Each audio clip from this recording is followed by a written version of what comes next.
nandito na yung appliances namin.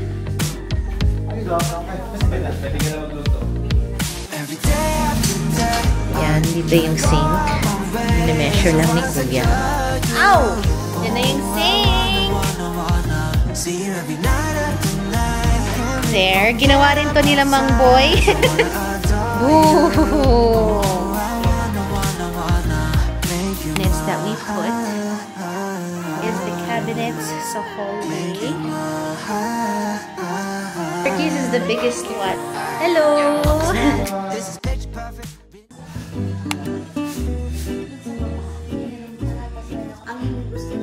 Guys, nandito na yung appliances namin. So, there's the refrigerator for the dirty kitchen. La Hermania chuchus. There.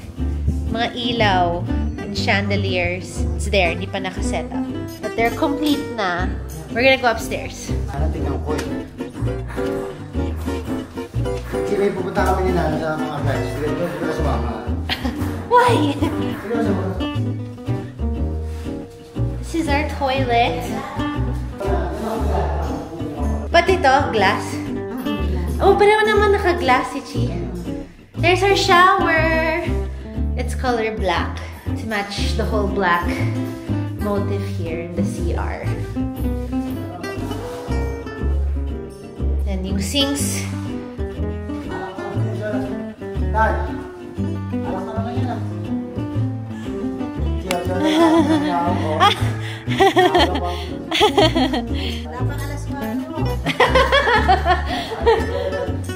I'm planning to put a body mirror here kasi nandito yung altar and I want a body mirror here. I see that a lot kasi in hallways, stairs. Ang ganda pag may whole body mirror ka. This has the best lighting in the house kasi because of our giant window.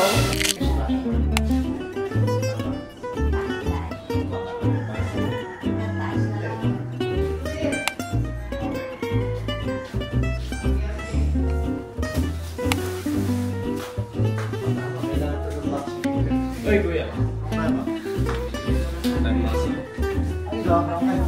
Pwede ka na magluto. Pag di mo ginamit ang luto mo. Si Raymond nga pala siya yung magaling na magkakabinet.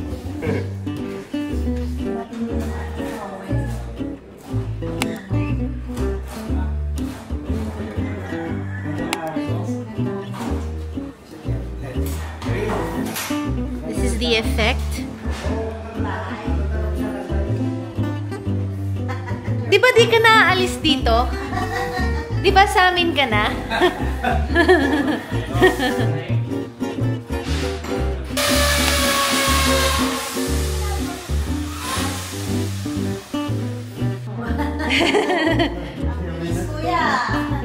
Our cabinets.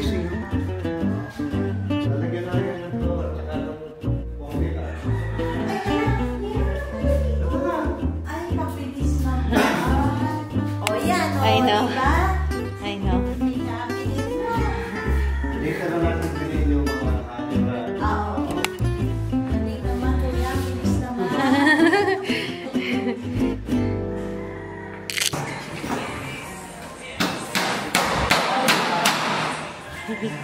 Chiha. Oh, this is my room. Oh, this is my room.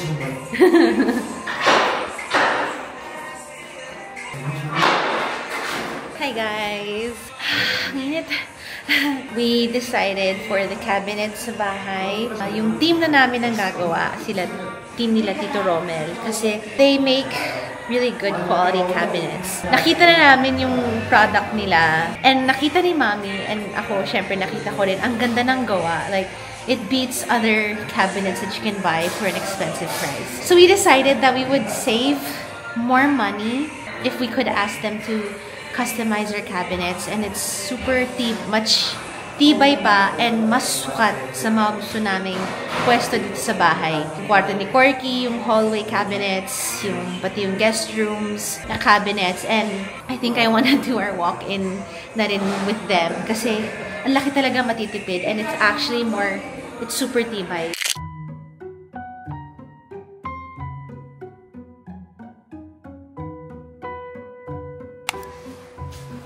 Regards daw, Happy New Year sa ating Maya.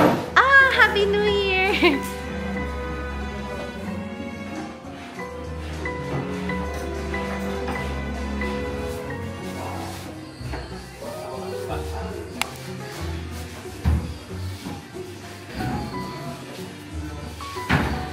Parang Lego lang, you know?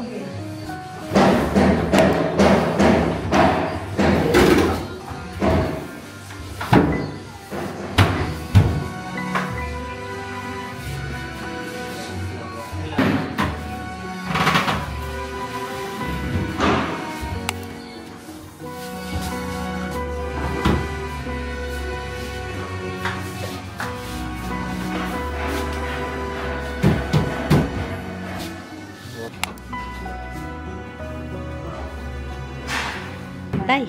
Ah, hindi pa.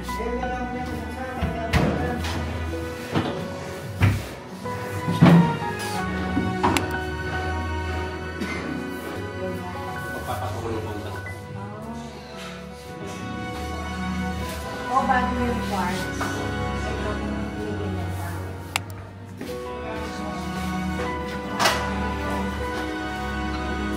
Ano nalagay dyan, Nana? Palayo. Palayo. Palayo. Toaster oven natin. Diyan ka na magto-toast ng bread. Ikaw ang magtutoast, Mami. Yes. Ang ganda ng paa. Alam mo, hindi lang pantay, ina-adjust lang sa Meron lang ilalim. tayo na naginawa. Di ba ka pala mga ito? Pala ko ng box na sa dala.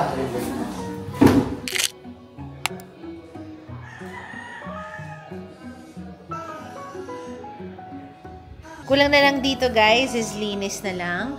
And malamang yung tubig. The pump is there na. I-install na lang. Here's the kitchen update. Work almost done. Konting-konti na lang.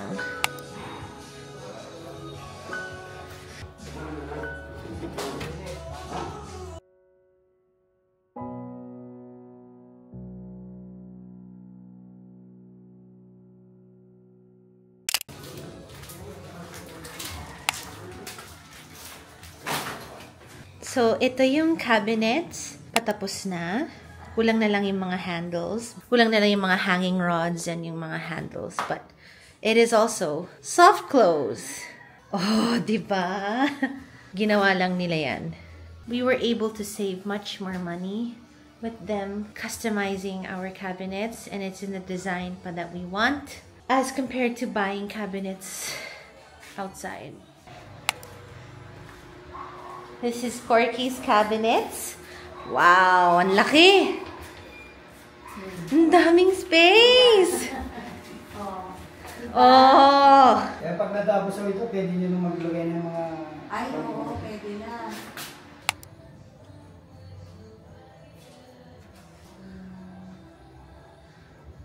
Hallway cabinets para sa mga towels, bimpo, bed sheets, blankets, Yung mga, ano ni Hera. jackets ni Mark. Extra, it's just extra storage. May mga outlet dito kasi nandi namin. Syempre, sinama pa rin namin dyan kasi sayang. Yeah, we're gonna leave the ones in the bottom open kasi we can put extra shoes, extra kung ano-ano. It can be a shoe cabinet and sayang din kasi yung mga saksakan dyan. So we're leaving that open. But these are closed. Here's the walk-in.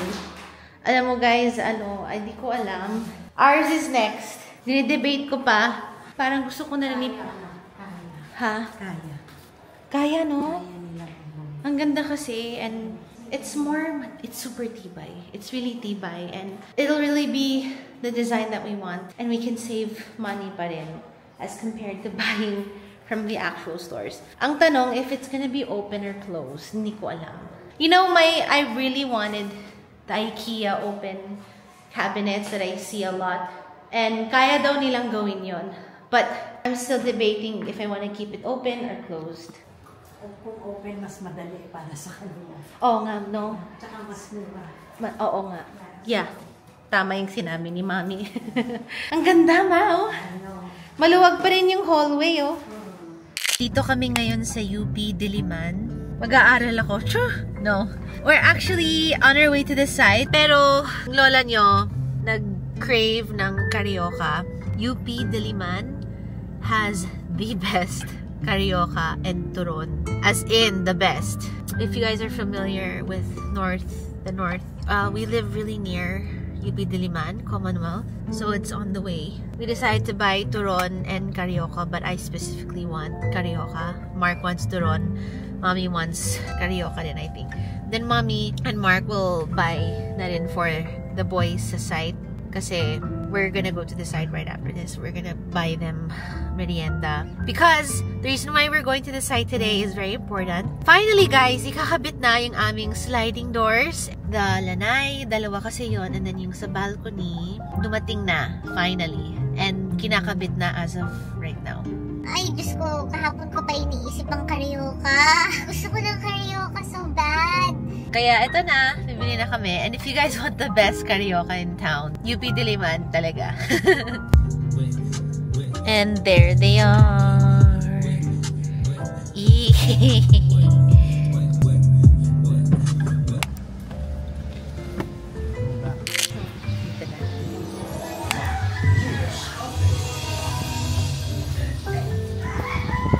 Takeshi made a courtesy call on President Marcos Jr. yesterday to discuss the extension of the good relation between the Philippines and Japan. Ay, ito na. Ay, saucy.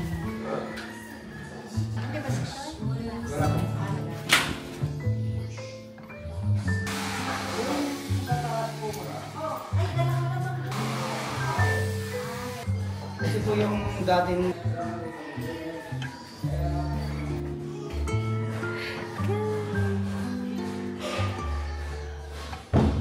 Aquarium. What's that? Oh, okay. Your t-shirt? For insurance.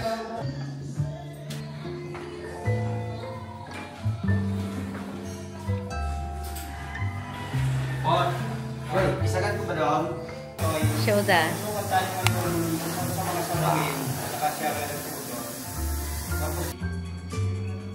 May harang na rin kami dyan. Ooh. And our kitchen is almost complete.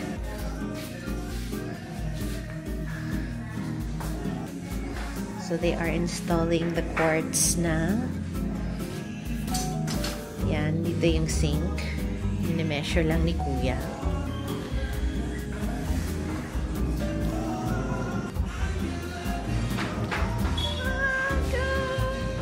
This part is also finished na.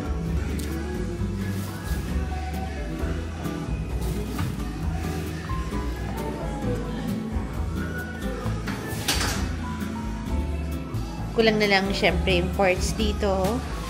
Pina-finalize lang yung mga quartz dyan. And the appliances. Be fully installed na. So, saka ko na ipakita by detail kasi they're still really busy with the kitchen. They're on their last finishing touches here. At kailangan ko na talaga magluto kasi may threat na yung asawa ko na pag hindi ako nagluto dito, eh, ako yung lulutuin niya. Ito yung maging mahirap, yung quartz na island. That'll take a little energy, time, and effort. Then they also repainted the ceilings. We gave it a warmer white color.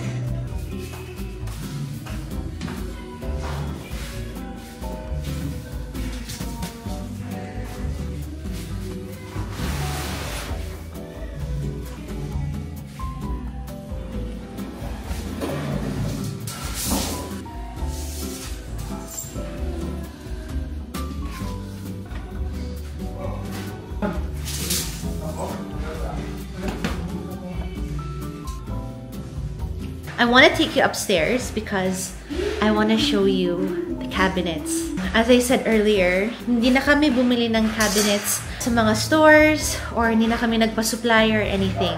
What we did was we asked our contractor, engineer, yung team na gumagawa ng bahay, magaling din sila gumawa ng mga cabinets. Yung carpentero namin, si Mang Boy, yung foreman. They make good cabinets. And what's nice about it is sobrang tibay niya. It's in the exact design that we want. All we had to do was just show them the design that we wanted and they can easily replicate it. it's super fitting to the areas that we have here in the house. And all we have to do is buy laminates and the handles. So sobrang natuwa namin. I asked them to also do our walk-in closet na. My peg kasi for our walk-in closet was to have an open cabinet to make it really look like a walk-in closet, because that's really the design of our closet. I love the idea of the IKEA open cabinets that I see in a lot of vloggers and content creators nowadays. I checked the prices when we went to IKEA and they're actually medyo mahal din pala. Medyo mahal siya. And since we're on a tight budget na, you know, I mean, we're really maximizing the amount of money we have on basically finishing every necessity that we need in the house to be able to live comfortably here. What I did was I asked our team to make it. I'll show you guys. What I did was on the IKEA website, there's an area there, a link where you can design your cabinets with their, what is that called? Their IKEA packs? Is it packs? I'm not sure. And then you can enter there yung measurements ng walk-in nyo, yung room na gagamitin nyo as a walk-in closet. The website will adjust to it, so you can play around with whatever cabinets and whatever, you know, specs you want with whatever interior design you want within those cabinets. So that's what I did.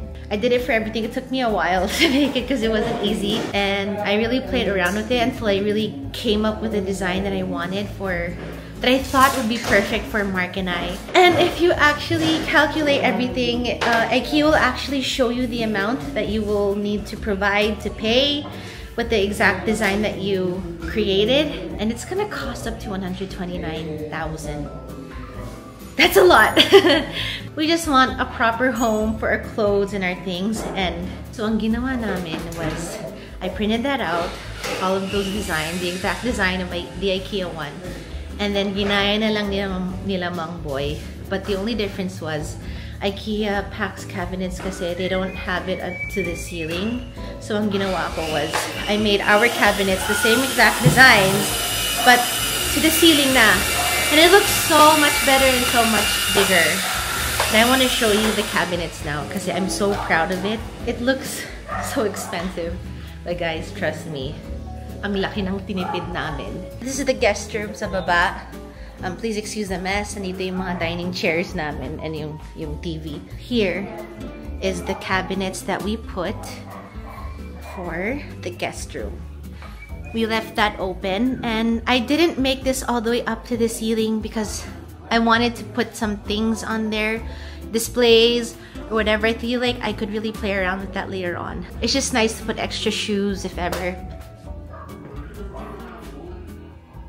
And they are soft close, syempre. I'm so happy we're getting the cabinets out of the way because honestly guys, moving into a house without cabinetry is stressful. Kasi unang-una, mahal din ang mga cabinets sa mga stores or pag magpapagawa ka outside sa mga cabinet suppliers or whatever.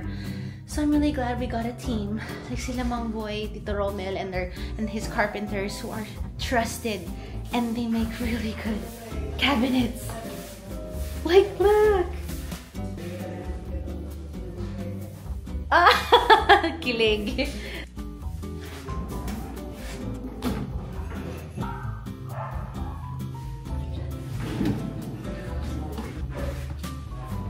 Even some down there that you can put.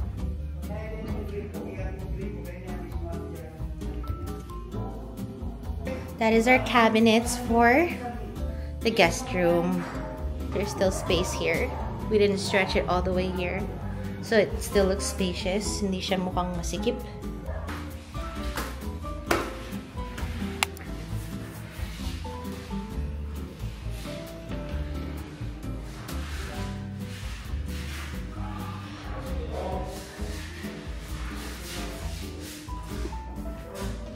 So it's not done, yung interior niya, hindi pa tapos. This is basically gonna be space for blankets, pillowcases, towels, extra jackets of Mark. He has so many sweaters and jackets. Storage of yung mga naliitan nila ni Quirky, mga ganon. Notice how these stretch up to the ceiling. Yan, ito ginawa namin up to the ceiling. This one we're gonna keep open lang because you can just keep adding things like toys or shoes or storage boxes of whatever here. And we didn't want to close this because there are outlets here. So you could still use that for something. More space.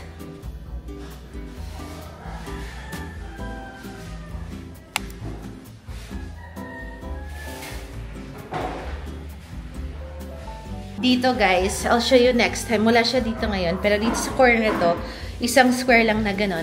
May pinagawa kaming bench where you can sit down. Tapos storage box din siya. It's really meant for wearing your shoes. It's a good place to stack stuff if you're gonna put some things here or take some things out. Because over here guys, maglalagay kami dyan ng body mirror. Yan, so let's go in the second guest room. Yeah, it's basically kind of similar to the cabinetry downstairs, pero it's a little more different, and same as the first guest room, we didn't stretch these all the way to the ceiling. And here is Corky's bedroom. Corky's, now Corky's is the biggest one. Siya yung may pinakamalaking cabinet na ganyang style. And here, I didn't make it up to the ceilings kasi I want to display his toys, his shoes there. Hindi namin pinastretch sa taas kasi parang maganda maglagay ng mga decors dyan. But he has a lot of space. Hanggang high school na niya to or college. But yeah. Here, we already have hanger, the clothes. What is that? Yung panghang ng damit. Clothes rod ba? I'm not sure. Yan, kompleto. Actually, si Corky ang unang-unang natapos na cabinet eh. Yan. So, this is how it looks like from far. There. Now, I'm gonna take you to the masters, to our walk-in closet. Yung sinasabi ko sa inyo kanina, sa amin yung pinaka-nakakaiba dyan. Ito yung pinagawa naming bench na sinasabi ko sa iyo na doon talaga siya nakapwesto sa corner. But this is the one na you can sit on and then this inside. Extra stuff. And definitely guys, amount of money we're spending on these open cabinets will not go up to 130K. Like, not even close guys. Sobrang nakatipid kami. Hello! So they're only starting on this pa lang, and as you can see, as compared to the IKEA cabinets, nag-stretch siya sa taas.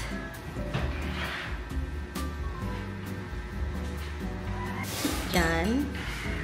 Meron pa dito hanggang dito pa yan. Yan. Then here is gonna be the vanity. So you can put like so many things.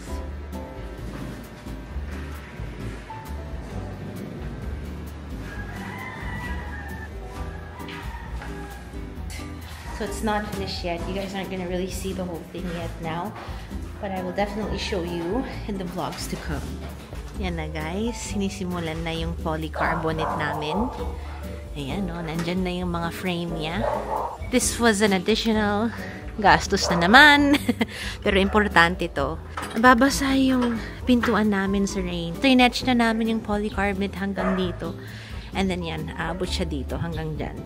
Hindi ko alam kung polycarbonate yung pangalan niya. Basta ano yun eh. Parang extension to iwas the rain. Rain, go away. So that even when you park, kahit mo baka dito sa side na to, hindi ka pa rin babasa. And lalo na itong area na to. Here, yan. Hanggang dyan. Pero guys, don't worry. Our tiles are not slippery when it's wet. We've already tested and proven that. So, okay siya. And guys, I'll show you. Marami kasi kaming nabasang comments. We have a pool, right? And then we have kids. So how are we gonna keep them safe? Unang-una, Corky will be in swimming classes, so he will learn how to eventually be independent in the pool. But, of course, we're prepared. Nagpagawa kami ng gate. Yan, I have mommy to demonstrate.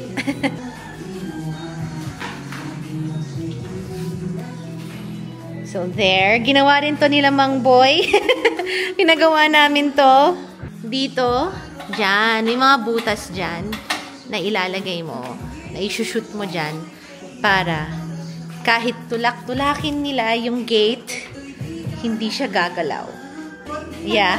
Di pa talaga tapos, but you get the idea, and then, boom! Wala na! So at least, yung mga isip namin at peace pag nandito si Corky and the baby I'm carrying right now. Pag nagkukulitan sila and it's not time for swimming, safe sila hanggang dito lang. This area will be closed. And if you're wondering kung pwede silang lumusot doon sa may dirty kitchen, we will always leave that grilled door locked. Para wala silang madadaanan talaga. Because the pool is big and it's deep. So it's very dangerous for kids. All the accidents you can imagine can happen here. So it's important to be prepared. And I'm so glad Mang Boy, our team who also did the cabinets, they did such a good job with what they wanted for the gate, yung harang. Okay guys, so kinat na nila yung para sa lababo. And now they're gonna officially put in the corners.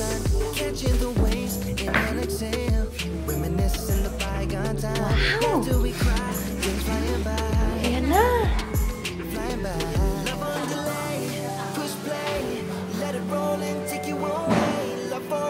Yan na yung sink! Magugas ka na!